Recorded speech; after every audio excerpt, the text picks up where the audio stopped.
অনেকে জানতে চেয়েছে যে আপনারা তো সরকারি কর্মচারী, খোদ সরকারি কর্মচারীর মামলা, এখানে আমরা কি ডিএ পাবো?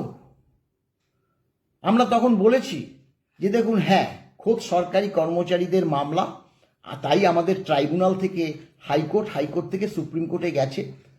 কিন্তু এই মামলা রূপা ৯ অনুসারে আমরা যেমন ডিএ পাই, আপনারাও তো ডিএ পাই।